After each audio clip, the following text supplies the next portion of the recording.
People think this story began on my wedding night. It didn't. It began long before that, with trust, with blindness, with the quiet belief that the people closest to me would never be the ones to hurt me the most. My name is Ava. I had just married Ethan, the man I loved. And standing beside him that night was Liam, my stepbrother, his closest ally, and the man who had always despised me. By the end of that night, I would learn the truth about both of them, and nothing in my life would ever be the same again. The reception was still going on when it happened. Music floated through the hall, glasses clinked, people laughed. Everyone kept telling me how lucky I was, how perfect everything looked. I smiled because that was what brides were supposed to do. I stepped away from the crowd for a moment, needing air. My dress felt heavier than it had all night. I walked down a quieter hallway near the side of the venue, adjusting my veil, already thinking about when we would finally leave. That was when I heard Liam's voice. "You could have done better than her." I froze. His tone was casual, amused, like he was commenting on something insignificant. I leaned back slightly, hidden by the archway, my heart beating hard enough that I was sure they could hear it. Ethan laughed. Not awkwardly, not nervously, he laughed like he agreed. "I know," he said, "but it is what it is." I felt something drop inside my chest. Liam continued, his voice low but confident. "She's naive, she worships you, you've got her locked in now, that's what matters." Ethan hummed in agreement. "She's not going anywhere." That was it, that was the moment. The man I had just promised my life to wasn't shocked. He wasn't defending me, he wasn't uncomfortable. He was comfortable, too comfortable. Like this conversation had happened before.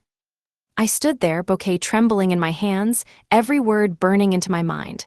My wedding night, my husband, my stepbrother, laughing about me like I wasn't even human. I didn't cry.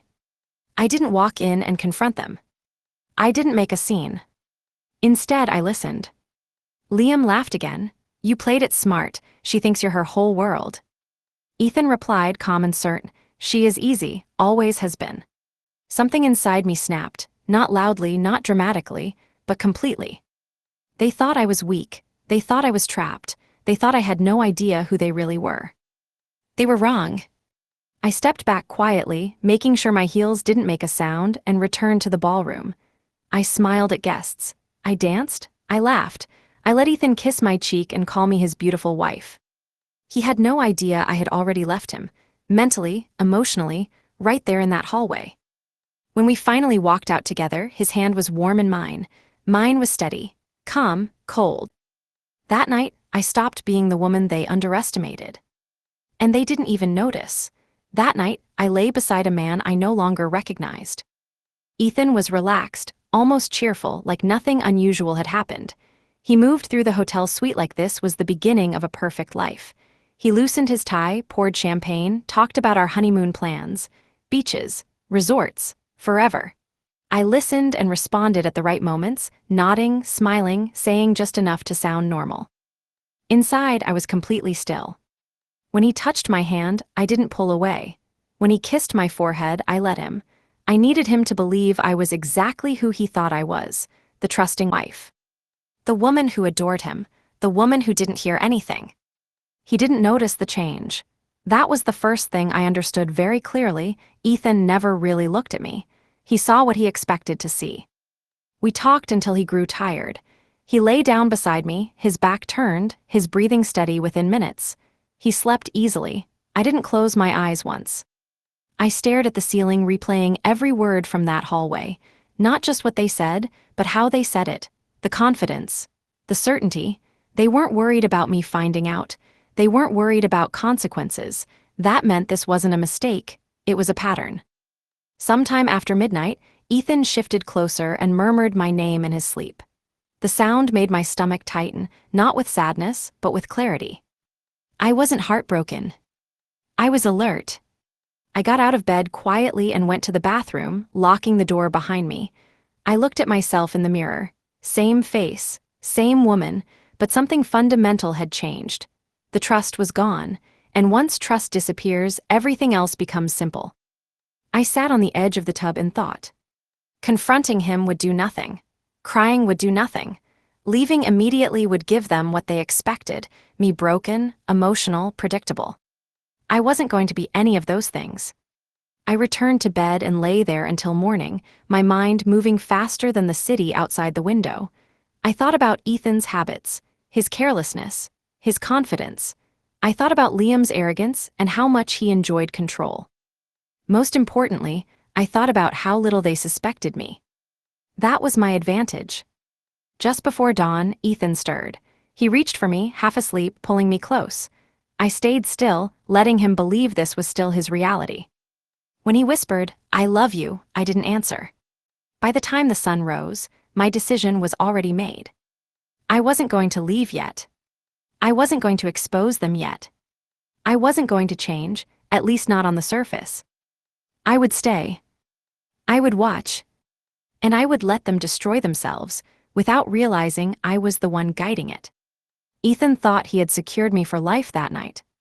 What he didn't understand was this. The moment I heard the truth, the marriage ended. Everything after that was strategy. I woke up before Ethan. For a moment, I watched him sleep, trying to understand how someone could lie so easily and still rest so peacefully. His face looked calm, familiar, almost gentle. If I hadn't heard the truth myself, I would have believed this man loved me. But belief was no longer part of my life. I slipped out of bed quietly and stood near the window, my thoughts already sharp. Last night had given me clarity, not pain. I wasn't reacting anymore. I was planning. When Ethan finally woke up, he smiled like this was the first day of something beautiful. "Morning," he said. "Last night was perfect." I smiled back. It was. He didn't hear the difference. Over breakfast, he talked about our future like it was already secured. He talked about trips, investments, long-term plans. He spoke with confidence, with ownership, as if my life was already filed under his name. I listened carefully. Ethan liked control. He liked feeling smarter than everyone else in the room. That meant he talked too much. He assumed no one would ever use his words against him. After breakfast, he left the room to take a call. His phone stayed on the table. I didn't rush, I didn't panic, I didn't touch it. I didn't need to. What mattered wasn't what I could grab in one moment, it was what I already had access to. Over the years, Ethan had trusted me with things he shouldn't have. Passwords, accounts, details he assumed I would never question. Trust makes people careless. When he came back, he kissed my cheek and told me Liam wanted to meet later. I agreed immediately. Ethan looked relieved. That told me something important. They were already nervous. As the day went on, I paid attention to patterns instead of words. The way Ethan checked his phone more often. The way he avoided my eyes when Liam's name came up. The way he reassured me without being asked. Guilty people always do that. By afternoon, I knew one thing for certain. This wasn't just emotional betrayal. This was deeper, structured, planned. Whatever Ethan and Liam had built together, I was never meant to be part of it. I was meant to be background, decoration, security. That realization didn't hurt. It focused me. That evening, Ethan got dressed to meet Liam. He looked confident again, like he believed nothing could touch him. Before leaving, he said, "Don't wait up." "I won't," I replied. And I meant it. The moment the door closed, I opened my laptop. I didn't search randomly. I knew exactly where to look. I reviewed old emails, shared documents, financial folders Ethan had never bothered to hide. Everything confirmed what I already suspected. He didn't see me as a risk. That was his biggest mistake. I didn't take anything yet. I didn't change anything. I only observed screenshots, notes, dates, patterns. Evidence. By the time Ethan came back that night, I was already in bed, pretending to sleep. He stood there for a moment, watching me. I could feel it. Then he lay down beside me, unaware that the balance had shifted. I wasn't angry. I wasn't emotional. I was ahead of him. And Ethan had no idea that the woman lying next to him had already started dismantling the life he thought was untouchable. From that day on, I became exactly who they expected me to be. I smiled more, I agreed faster, I stopped asking questions.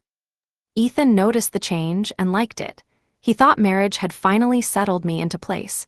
He didn't realize I was doing it on purpose. The more comfortable he felt, the more careless he became. Liam started coming around more often. He treated me the same way he always had, polite on the surface, dismissive underneath. He spoke over me, corrected me, laughed at things that weren't jokes. I let it happen. Every time he underestimated me, he gave me more room to move. They talked freely when they thought I wasn't listening. I heard enough. I learned that Ethan trusted Liam more than anyone. I learned they shared information they never shared with me.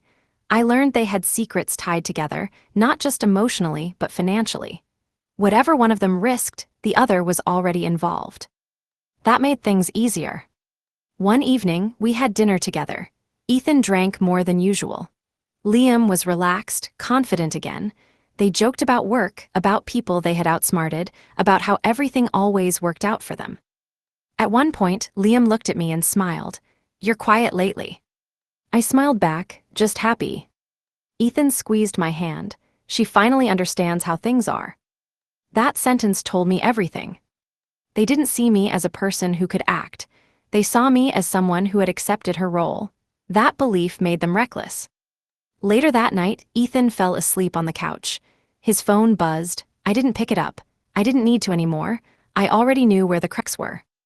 Instead, I opened my notebook and wrote down names. Dates, numbers, connections, nothing emotional, just facts. Every fact was a weapon waiting to be used. The next few days followed the same pattern. Ethan stayed distracted, Liam stayed arrogant, and I stayed invisible. Until one afternoon, I overheard something I wasn't supposed to. Ethan was on a call in the next room. He lowered his voice, but not enough. "It won't be a problem," he said. "She trusts me completely." I stood still. "She doesn't question anything," he continued. "Never has." He was right. I used to trust him. I used to believe love meant safety. Now trust meant access. That night, I made my first quiet move. Nothing dramatic, nothing obvious, just a shift. A small adjustment that would take time to be noticed. When I lay beside Ethan later, he wrapped his arm around me like always. He whispered my name. He sounded secure. That security was false. The mask I wore was perfect. So perfect that even when the first cracks began to appear around them, neither Ethan nor Liam thought to look in my direction. They were too busy watching each other. Too busy protecting themselves. Too busy believing I was harmless. And that belief was about to cost them everything. The proof came sooner than I expected. Ethan had always been careless when he felt untouchable. That carelessness showed up late one night when he forgot to log out of his laptop. He trusted the space we shared. He trusted me not to look. I did. I didn't rush, I didn't react. I went straight to what mattered. Messages, dates, patterns. Within minutes, the truth surfaced clearly and cleanly. There was another woman. Not a mistake, not a single night. Ongoing, familiar, comfortable. The way he wrote to her wasn't secretive or cautious. It was confident, like a man who believed he could live multiple lives without consequences. I read every message once. That was enough. I didn't feel shock. I didn't feel sadness. I felt confirmation. What I had heard on my wedding night wasn't talk. It was reality. I closed the laptop exactly the way I found it. That mattered. People get caught because they move too fast. I wasn't going to make that mistake. I needed them calm, comfortable, unaware. The next morning, Ethan kissed me before leaving. He smiled like nothing was wrong. I smiled back. My mask didn't slip. Later that day, Liam came over unannounced. He acted casual, but something in his tone was sharper than usual. He asked too many questions. He watched me instead of ignoring me. That told me he was nervous. They hadn't been as careful as they thought. At dinner, Ethan mentioned work stress. Liam laughed it off, but their confidence wasn't as clean anymore. There were pauses. Looks exchanged too quickly, sentences cut short. They were reacting to something. Not me, not yet. That night, Ethan's phone buzzed while he was in the shower. I didn't pick it up. I didn't need to. The message preview told me enough. Same woman, same familiarity. I memorized the name. I memorized the timing. And then I waited. 2 days later, I made a copy of everything. Quietly, cleanly, no changes, no alerts, no signs, just evidence stored where only I could reach it. That was the first receipt. Not the last. From that moment on, the power balance shifted completely. Ethan was living in a world where he believed his secrets were safe. Liam believed he was still in control. Both of them believed I was irrelevant. They were wrong on all counts. I didn't need to confront Ethan. I didn't need answers, I already had them. What I needed now was patience. Because exposure wasn't the goal. Collapse was. And it had to happen in a way where neither of them could trace it back to me. By the time Ethan noticed something was wrong, it wouldn't be a conversation. It would be damage. Once I had proof, everything slowed down. Not because I hesitated, but because timing mattered. Power doesn't come from reacting, it comes from choosing when to move. Ethan still believed he was in charge. That belief showed in how loosely he handled things. He talked openly about money. He complained about accounts, transfers, investments. He let me handle details he found boring. He never checked. He trusted the version of me that no longer existed. I didn't take anything all at once. That would have been obvious. I made small changes, clean ones, movements that looked routine. The kind people only notice after it's too late. I created space, independence, options. At the same time, I watched Liam more closely. He had changed, not dramatically but enough. He called Ethan more. He stopped joking around me. He was careful with his words. Fear does that to people. One evening, Ethan mentioned Liam was overthinking things. He laughed when he said it, but the laugh didn't reach his eyes. Something was already leaking. They just didn't know where from. That night, I reviewed everything again. Messages, accounts, connections. The picture was clear now. Ethan and Liam weren't just emotionally careless, they were exposed on multiple fronts. All it would take was pressure in the right place. I didn't apply it yet. I wanted them relaxed. The next morning, I played my role perfectly. Breakfast, small talk, affection. Ethan responded exactly the way I expected. He became more open, more confident.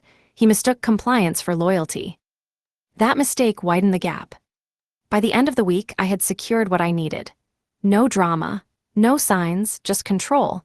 If I needed to leave, I could. If I needed to stay, I could. They had no leverage over me anymore. That was important. Because once people realize they're losing control, they become dangerous. Liam called one night while Ethan was out.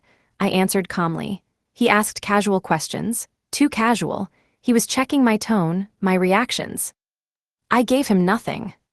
After the call, I wrote down the time, the wording, the pause before he hung up. He suspected something. Good. Suspicion without proof leads to mistakes, and mistakes create openings. When Ethan came home, he complained about pressure at work. I listened. He talked longer than usual. He always did when he was stressed.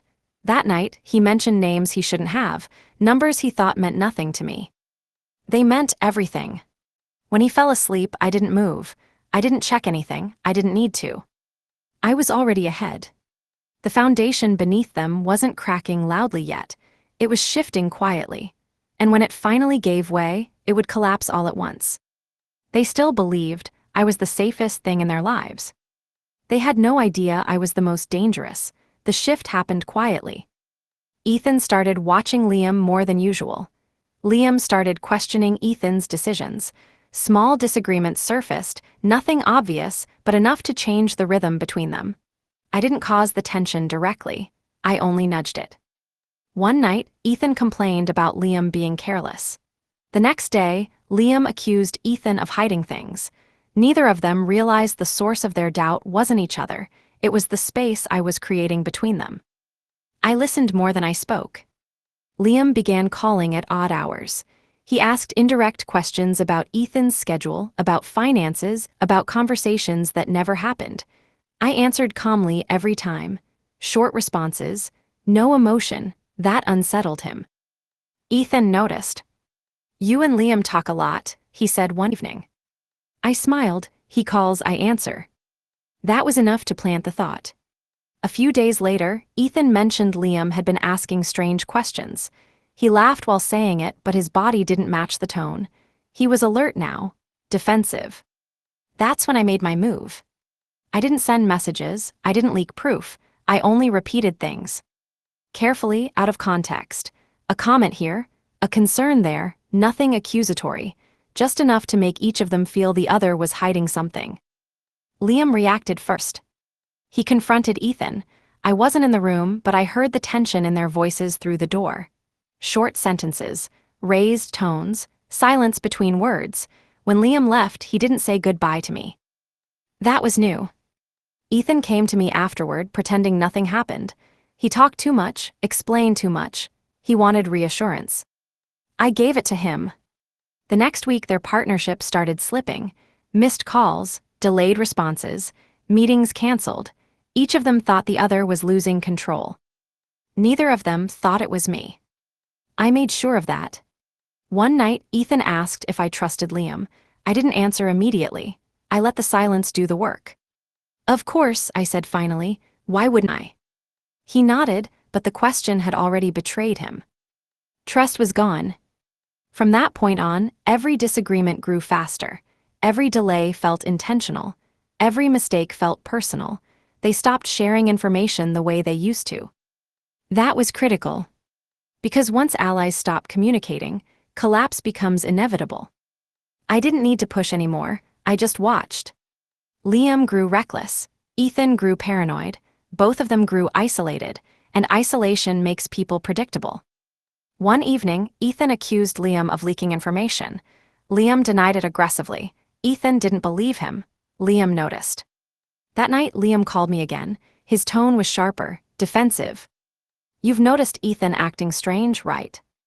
I paused, then said, I thought it was just stress. That answer confirmed everything for him. By the end of the week, they were no longer aligned. They were competing, protecting themselves instead of each other. Exactly where I wanted them. The alliance that once made them powerful had become their weakness.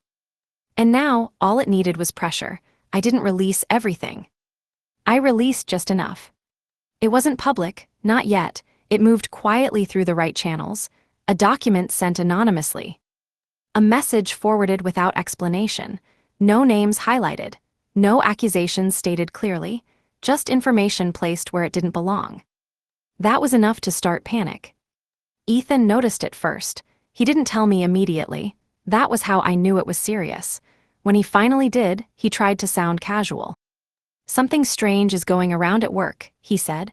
Probably nothing. I nodded. I didn't ask questions. Inside, I counted time.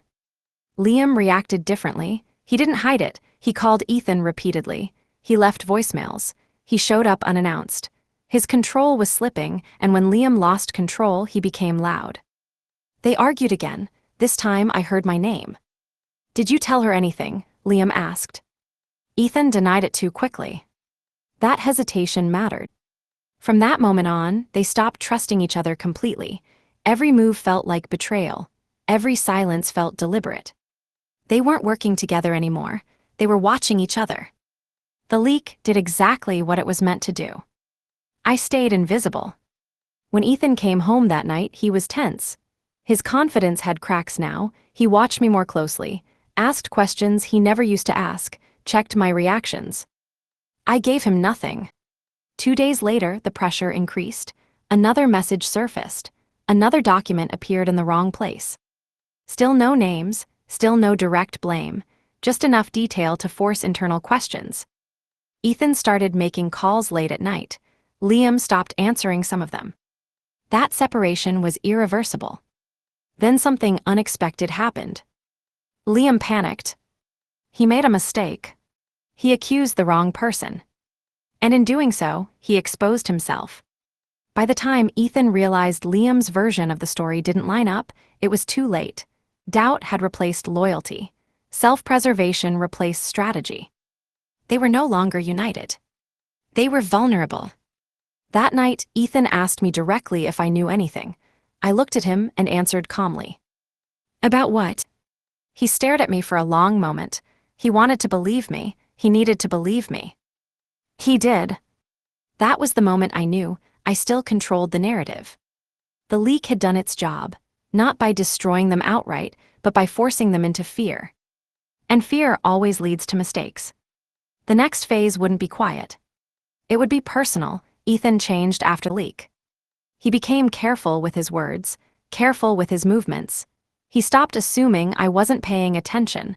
That told me fear had finally reached him. One night, he asked a question he had never asked before. "Do you trust me?" I looked at him. I didn't answer immediately. Silence does more damage than lies. "Of course," I said. "Why would you ask that now?" He smiled, but it was forced, just wondering. He wasn't wondering, he was measuring. From that moment on, everything he did felt like an inspection. He watched how I spoke, how I reacted to names, how quickly I responded. He didn't know what he was looking for, only that something was wrong. Liam felt it too. He stopped calling me directly. Instead, he sent short messages. Neutral ones, testing ones. He wanted to know if I had chosen a side. I didn't. That unsettled him more than confrontation ever could. A few days later, Ethan came home early. He didn't tell me he was coming. He wanted to catch me off guard. I was ready.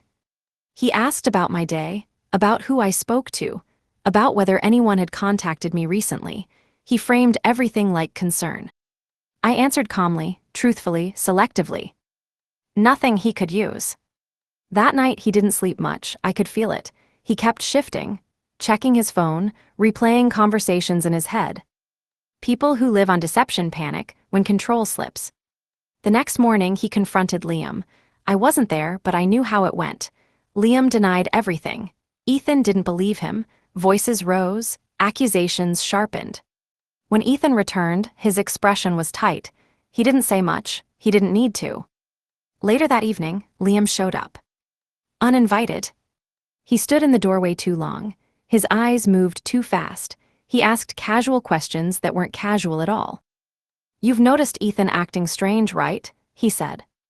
I looked at him calmly. Everyone gets stressed. He watched me closely. He was searching for something. Guilt, confidence, fear. He found nothing. That frustrated him. After he left, Ethan asked what Liam wanted. I told him the truth. He asked about you. That was all it took. Ethan didn't speak for a long time. Then he said quietly, "That's interesting." It was. From then on, they avoided each other. Meetings were delayed, decisions stalled. They stopped sharing details that once moved freely between them. The trust was gone. That night, Ethan asked me another question. "If someone was trying to hurt us," he said, "you'd tell me, right?" I met his eyes. Why would anyone try to hurt you? He didn't answer. Because the truth was already there. He just didn't want to say it out loud. He had spent years believing he was untouchable. Now he knew someone was close enough to reach him. And the fact that he couldn't identify who it was terrified him. What Ethan didn't understand was this.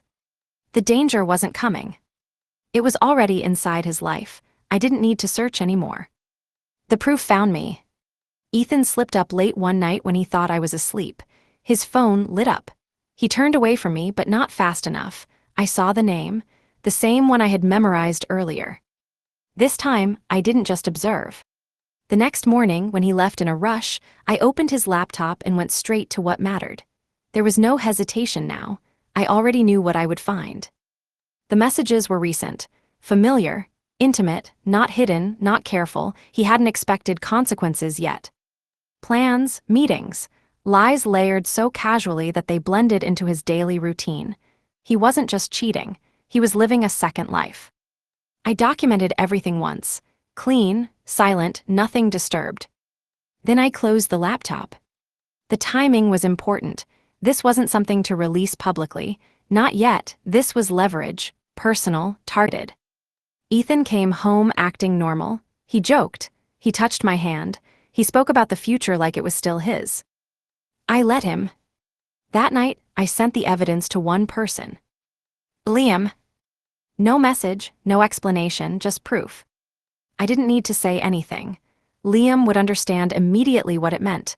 Not just betrayal, but exposure. If Ethan was lying to me, what else was he lying about? The response came fast. "What is this?" I didn't reply. Minutes later, Ethan's phone rang. He stepped outside to answer it. His voice was low, sharp, defensive. When he came back in, his face was different. Something had cracked. He didn't accuse me, he didn't explain. He watched me carefully, like he was seeing me for the first time. That was the moment he realized something was wrong. Liam didn't wait. He confronted Ethan directly. Loudly, aggressively. Their fight wasn't about loyalty anymore, it was about survival. And now they both knew the other was capable of destroying them. Ethan tried to regain control. He apologized to me that night without explaining why. He promised things he never had before. He stayed close, too close. Fear had replaced confidence. Liam, on the other hand, started spiraling. He called repeatedly, texted, pressured. He wanted answers. He wanted reassurance. He didn't get either. From that point on, everything accelerated. Their alliance was gone. Their secrets were exposed to the one person they never expected to hold them. Me. Ethan slept poorly. Liam stopped pretending. The cracks widened into fractures. The second life Ethan had hidden so carefully was now the weapon that would undo him. And this time, there was no going back. The moment Liam knew the truth, everything fractured. He didn't wait to think, he didn't slow down. He reacted exactly the way I expected him to, with anger, with fear, with desperation. He stormed into Ethan's life demanding explanations, accusing, threatening, asking questions that had no safe answers. Ethan denied nothing this time. He couldn't. What followed wasn't an argument, it was exposure. Their shared history became a weapon, old decisions, hidden deals, favors exchanged. Each tried to protect himself by pushing the blame onto the other. That was when I understood something clearly. They had never trusted each other, they had only trusted silence. And silence was gone. Ethan tried to pull me closer. He became attentive in a way that felt forced. He watched my reactions constantly, as if I might explode at any moment. He didn't realize that calm was more dangerous than rage. Liam, meanwhile, stopped pretending completely. He called me late one night. His voice was sharp, unfiltered. "You knew," he said, "you knew all of it." I didn't deny it. "That doesn't make sense," he continued. "You didn't do anything." "I did exactly what I needed to do," I replied. There was a pause, then his tone shifted. Fear surfaced. "What do you want?" That question told me everything. Power had changed hands. "I want the truth," I said, "from both of you." He laughed bitterly. "You won't get it." "I already have," I replied and ended the call. The next morning, Ethan confronted me. Not with anger, with panic. "Someone is spreading things," he said, "things that could ruin everything." I looked at him. "Are they true?" He didn't answer.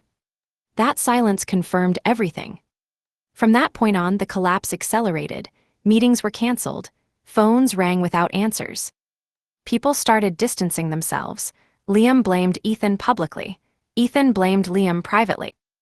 And I stayed silent. That silence terrified them. They both knew I had proof. Neither of them knew how much. Liam made one last mistake. He tried to threaten me. Not directly, not clearly, but enough. I didn't respond. Instead, I made the final preparation. Everything was in place. Every document, every message, every connection mapped out. The story they thought they controlled was about to be told without them. Ethan sensed it. He watched me like a stranger now.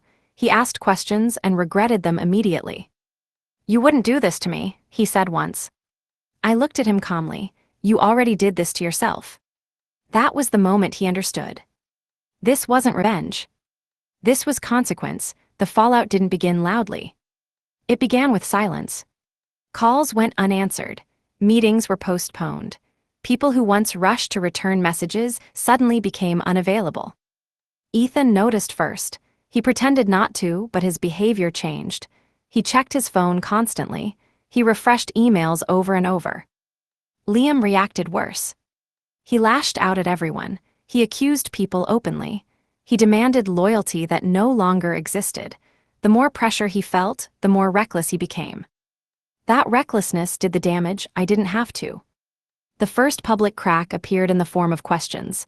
Quiet ones, from people who mattered, investors, partners, colleagues. They didn't accuse, they asked for clarification.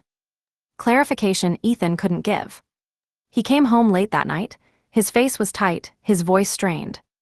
"Someone leaked internal information," he said. "It's being discussed." I didn't respond. He kept talking, explaining, justifying. The more he spoke, the clearer it became he was losing control of the narrative.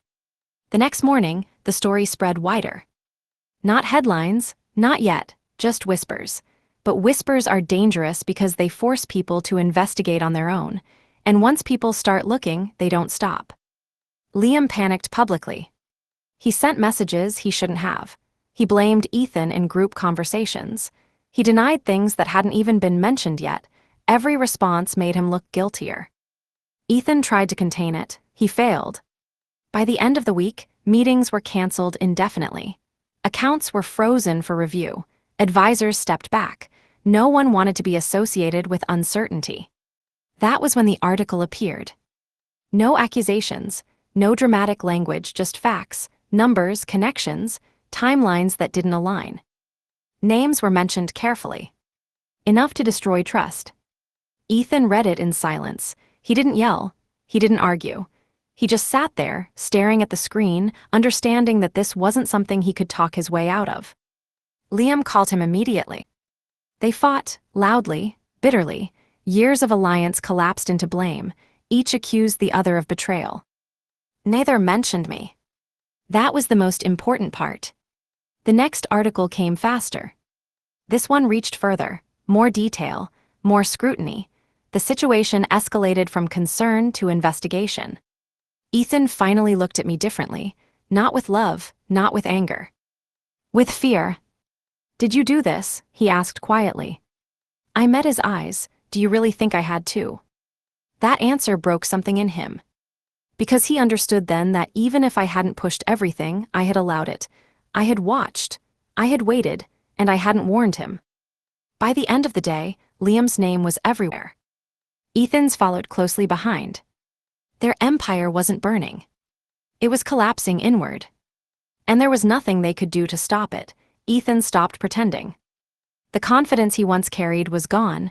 In its place was urgency, desperation. He moved differently now, spoke carefully, watched every word leave his mouth. That night, he sat across from me and finally dropped the act. "You know more than you're saying," he said. I didn't deny it. He leaned forward. "If you're involved in this, you need to tell me. We can fix it." Fix it. The word almost made me smile. "You can't fix what's already exposed," I replied. His jaw tightened. "You don't understand what's at stake." "I understand exactly what's at stake," I said. "That's why this is happening."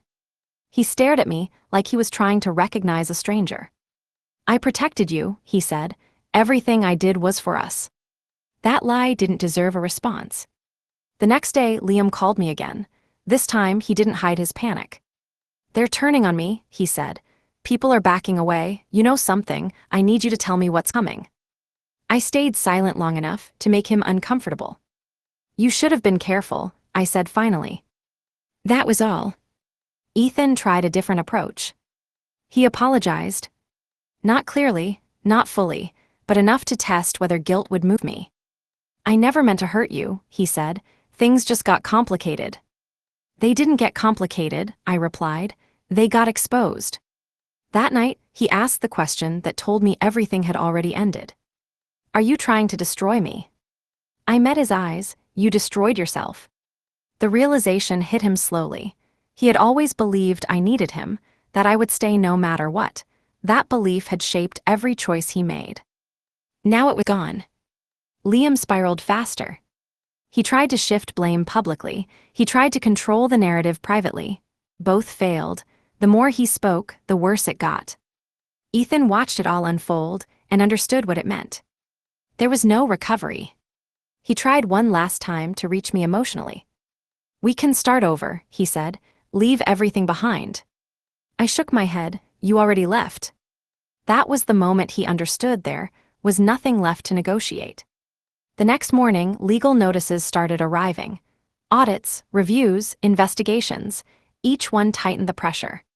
Ethan read every letter in silence. He didn't ask me for help again. Because he knew I wouldn't give it. I had waited for the right moment. Pressure had already broken their balance.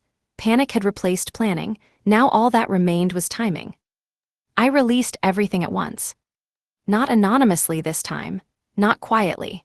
The documents moved fast, landing where they would be examined, verified, and acted on immediately. There was no confusion, no room for denial. The story was complete. Within hours, the response was explosive. Phones rang nonstop. Statements were demanded. Emergency meetings were called, then canceled. The truth traveled faster than any explanation Ethan or Liam could offer. Ethan found out first. He came home early, eyes hollow, voice tight. He didn't ask questions anymore. He already knew. "It's over," he said. I didn't reply. Liam wasn't as quiet.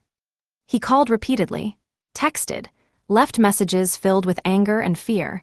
When he finally showed up, he didn't bother hiding his rage. "You ruined everything," he said. I looked at him calmly. "You did that." He laughed bitterly. "You planned this." "Yes." That single word ended the conversation. By nightfall, the consequences were public. Contracts dissolved, accounts frozen, names removed. The narrative they had controlled for years collapsed in one day. Ethan watched the news in silence. Every update stripped away another layer of what he had built. He didn't defend himself. He couldn't. Liam disappeared. No statements, no explanations, just silence. Ethan finally turned to me. "You waited," he said. "You let me think I could still stop it." "I let you believe what you always believed," I replied, "that you were in control." He nodded slowly. That was the moment he lost everything. The next morning, headlines replaced whispers. Investigations were confirmed. Associates distanced themselves. The damage became permanent. Ethan didn't leave the house. He sat alone, staring at nothing, realizing too late that the woman he had underestimated had dismantled his life without raising her voice once. I packed quietly. When he noticed, he didn't stop me.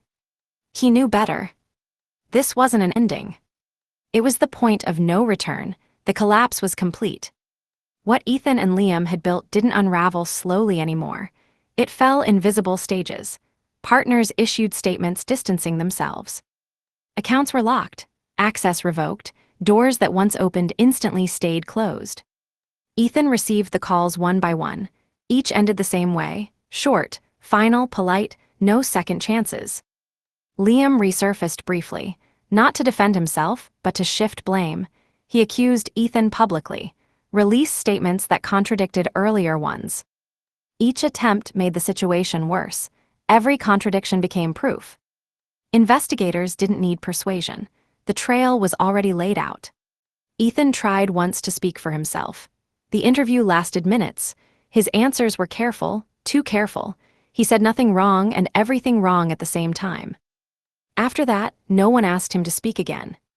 Inside the house, silence replaced arguments.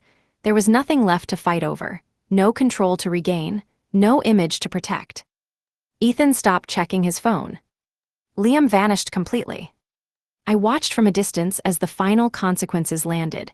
Charges were prepared, lawsuits followed, former allies cooperated, files were opened that Ethan had forgotten even existed. One name came up repeatedly. Liam's. He had been careless, greedy, loud. The evidence against him was overwhelming. When authorities reached him, he didn't resist. He couldn't. Ethan wasn't spared. Though he avoided the worst of it, his reputation was destroyed. The man who once controlled rooms now couldn't enter them. Invitations stopped. Calls went unanswered. He tried once to talk to me. Not to argue, not to beg. To understand. "I thought you needed me," he said. I looked at him.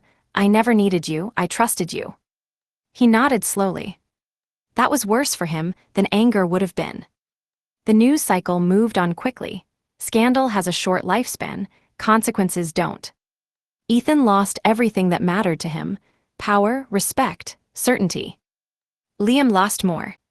By the end of the week, their names were no longer mentioned together. Their alliance had become a liability no one wanted associated with. I didn't celebrate. I didn't mourn. I simply stepped away. Because the fall wasn't the end of their story. It was the end of their control. Ethan asked to talk one last time. Not at home, not in public, somewhere quiet, neutral. He wanted control over at least the setting. I agreed. When I arrived, he was already there. He looked smaller, not physically, mentally. The certainty that once surrounded him was gone. He didn't try to hide it. I won't keep you long, he said. I nodded. For a moment, neither of us spoke. He was gathering courage, not confidence. That told me everything. I didn't think you were capable of this, he finally said. That was your mistake, I replied. He exhaled slowly. I never thought you'd fight back. I didn't fight, I said. I finished it. That landed harder than any accusation. He leaned forward. Did you ever love me? The question wasn't about comfort. It was about damage. He needed to know whether the past meant anything. I loved the man I thought you were, I said. That man doesn't exist. He nodded, absorbing it. I should have known, he said. The way you went quiet, the way you stopped reacting. Silence scares liars, I replied. He gave a short, bitter laugh. Liam says you destroyed him. I didn't, I said. He did that himself. Ethan didn't defend him. They're investigating everything, he said. My career is finished. I met his eyes. You finished it the night you laughed about me. That was the moment it fully reached him. Not the money, not the reputation. That single moment in the hallway had cost him everything. He swallowed. If I could change it. You can't, I interrupted, and even if you could, it wouldn't matter. He sat back.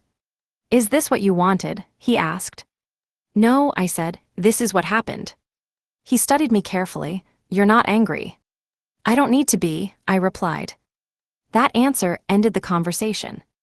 He stood slowly, hesitated, then asked one last question. What do you do now? I stood as well. I leave. He nodded. There was nothing left to say. I walked away without looking back, knowing that was the last time he would ever speak to me as if he mattered. I didn't announce my departure. There was no argument, no warning, no explanation left behind. By the time Ethan realized I was gone, the decision had already been carried out. I left early. Everything I needed was already secured. Documents, access, independence. I didn't take memories, I didn't take reminders, I took only what belonged to me. Ethan didn't call. That told me he finally understood. The city I left behind was still buzzing with speculation. People were still dissecting the collapse, still assigning blame. Still choosing sides, none of it mattered anymore. I wasn't part of their world now. Liam was officially under investigation. His name had become a liability. His silence wasn't strategic, it was enforced. Whatever control he once believed he had was gone. Ethan faded differently. He wasn't arrested, he wasn't publicly destroyed, he was erased. Invitations stopped, his influence vanished. People who once praised him now spoke about him in the past tense. That kind of loss lasts longer. As I moved forward, I didn't look back, not because it hurt, but because there was nothing left to see. Every chapter tied to that life had already closed. The woman who once waited for approval didn't exist anymore. I had no interest in revenge now. That part was finished. What remained was distance. Distance from lies. Distance from manipulation. Distance from people who mistook silence for weakness. I changed numbers, changed routines, cut every thread that connected me to that version of myself. There were no dramatic goodbyes. Only absence. And absence is the loudest statement of all. The world didn't stop when I left. It rarely does. The story continued without me, shaped by people who needed explanations. Articles were written, theories formed, blame moved from one name to another. Everyone wanted to understand how something so controlled collapsed so completely. They never looked in my direction. That was exactly how it needed to be. Liam's situation worsened quickly. Investigations turned into charges. Allies turned into witnesses. Every attempt he made to protect himself exposed something new. His name became a warning rather than a legacy. Ethan's end was quieter. He lost credibility before he lost everything else. Opportunities disappeared. Conversations ended early. He remained free but irrelevant. That was the punishment he never anticipated. I heard about it through distance, indirect messages, passing information, enough to know the damage was permanent. No one reached out to me publicly, they didn't know how. My absence made people uncomfortable, it disrupted the narrative. I preferred it that way. At night I slept without interruption. No anxiety, no second guessing, no need to rehearse reactions. The silence was complete. One evening, a message came from an unknown number. "You ruined lives." I read it once, then deleted it. Because the truth was simpler. I didn't ruin anything. I removed myself from a lie and let reality do the rest. The world adjusted, it always does. Ethan became a footnote, Liam became a case study, and I became unreachable. That distance wasn't loneliness. It was control. I didn't disappear. I repositioned. Starting over wasn't dramatic, it was deliberate. Every move had purpose. I chose distance over noise, clarity over explanation. No one knew who I used to be. That mattered. I built my days quietly. New routines, new circles, no shared history, no expectations. People met me as I was, not as someone's wife, not as someone's shadow. The past didn't follow me, I made sure of that.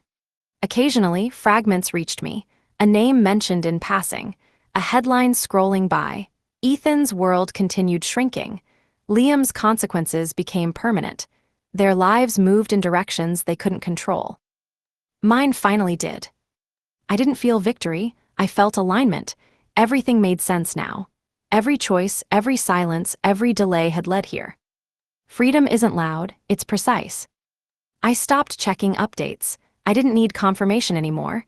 What was done couldn't be undone. One night, I realized something important. I wasn't looking over my shoulder anymore. No fear, no anticipation, no unfinished business. That was the real ending for them. Because they no longer existed in my decisions. I had become unreachable, not physically but emotionally. No reaction left to extract, no leverage left to exploit. The version of me they underestimated was gone. And the version that replaced her answered to no one. People assume endings come with noise. Confrontations, apologies, regret. This one didn't. By the time the story finished circulating, my name was no longer attached to it. That was intentional. I had removed myself completely, legally, financially, emotionally. Ethan tried once more to reach me, not directly, through someone else. The message was simple. He wanted closure. I didn't respond. Closure is something people ask for when they don't want to face the full weight of what they've done. I had already given him the only ending he deserved. Liam never tried. He couldn't. His life had been reduced to consequences, every move monitored, every option limited. The man who once laughed in that hallway was now defined by a single word he could never escape. Exposed. Ethan's punishment was different. He lived with memory, with the knowledge that the moment he felt safest was the moment everything slipped beyond his control. That realization followed him everywhere. I moved forward without carrying any of it. No anger, no attachment, no unfinished thoughts. The silence stayed clean. Sometimes I thought about that wedding night, about how confident they sounded, about how sure they were that I would never see them clearly. They weren't wrong about one thing. They never saw me. They thought strength was volume. They thought control meant domination. They thought silence was weakness. They never understood that silence is where decisions are made. I didn't raise my voice. I didn't demand justice. I didn't warn anyone.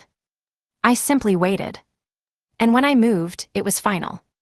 The last thing Ethan ever said to me was that I wasn't capable of this. That was the truth he died with.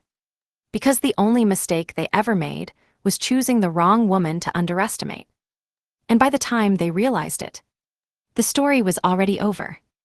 You have reached the end of the text.